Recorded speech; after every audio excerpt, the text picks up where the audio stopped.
join me today in my hometown of Fleetwood as we dive into the history of this wonderful town, and in particular one of its most famous landmarks we've come to know and love.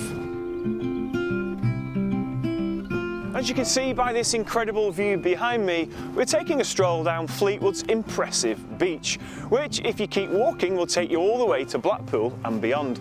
But as impressive as this beach is, we're here today to talk about one of Fleetwood's best loved landmarks, the Mount, the grounds and its pavilion, and the extensive renovation work that's recently taken place. The restoration project has been overseen and managed by Wyre Council. And it's thanks to a National Lottery grant together with a generous donation from Doreen Lofthouse, which have funded the restoration of the garden areas including the pavilion and the lodge over the past year. And I think I speak for everyone when I say a massive thank you to all the National Lottery players and to Mrs Lofthouse for making this restoration project possible. Here we are, doesn't it look amazing with its fine pavilion at the summit? Such a commanding, magnificent statement. Let's rewind and start at the beginning, when Sir Peter Hesketh, the founder of Fleetwood, conceived a new planned town, which would be a port and an attraction in its own right, and a stopover for travellers arriving by train to catch a boat to Scotland. Hesketh commissioned Decimus Burton to design the town, and it is probably the most complete example of Burton's work, with the first stone being laid in 1836. A town with big ideas wouldn't be complete without a railway link, and so in the 1830s Hesketh became involved with new plans for a railway line.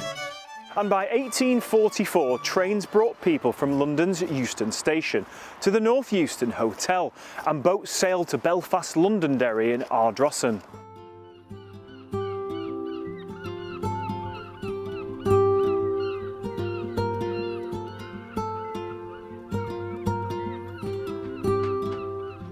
The Mount became the centre point of the town, with the streets radiating out from it.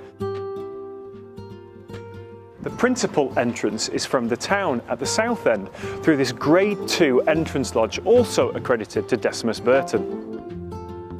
The lodge building makes for an inviting entrance, newly restored buildings with the upper floor to be used as a tea room and the lower floors to be used as a base for volunteers helping on the grounds, also to be used by an artist and a scientist who will run activities.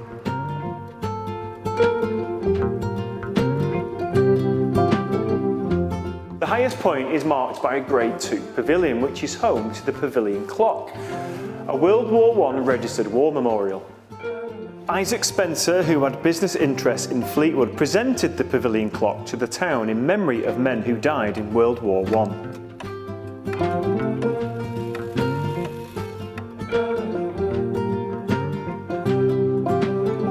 The Mount is a distinctive urban park and garden designed from 1836 and is Grade 2 registered, with some later additions from the arts and crafts period.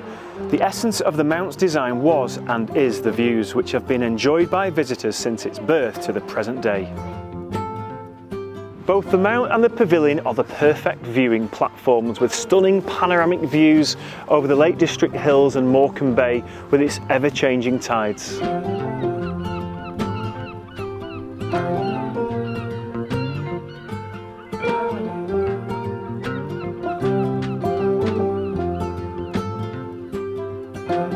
The Mount and Pavilion served as a crucial function in developing Fleetwood as a port in 24-hour use, and as a centre for the fishing industry, by enabling navigation of Morecambe Bay and as a weather observation point. To encourage the development of Fleetwood as a financially viable port, navigation and observation were key. Sir Peter Hesketh introduced changes to the navigation of Morecambe Bay in Parliament, which enabled Fleetwood to operate as a port. The Mount, Pavilion and Flagstaff were part of a new series of navigation aids, a series of landmarks, lights, an observatory and a signal station. Navigation was designed by Captain Henry Mangles Denham, using the Mount, the Wyre Light, which was the first screw-pile lighthouse in the country, and the two Faroes lighthouses designed by Burton and Denham. The Flagstaff sent signals to ships at sea. The Pavilion was described as a lookout for the Coast Guards in 1861. The Mount was visible from Customs House and port buildings at the end of Burton's radiating streets. In 1886, the Meteorological Office installed an anemometer. A keeper sent the information about wind speeds and rainwater levels to Greenwich every day by telegraph. The recording of wind speed by a pen drawing on a paper drum and the collection of rainwater in a glass cylinder were visible as they happened to the public.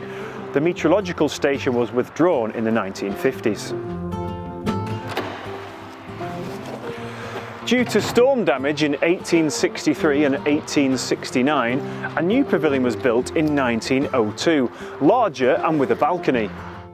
That pavilion is now restored and set to be brought back into regular use as an education centre, an exhibition space and a function room for public events, weddings and receptions.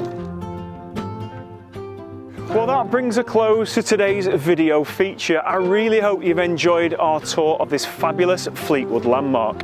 To find out more or get more details, please follow the information at the end of this film.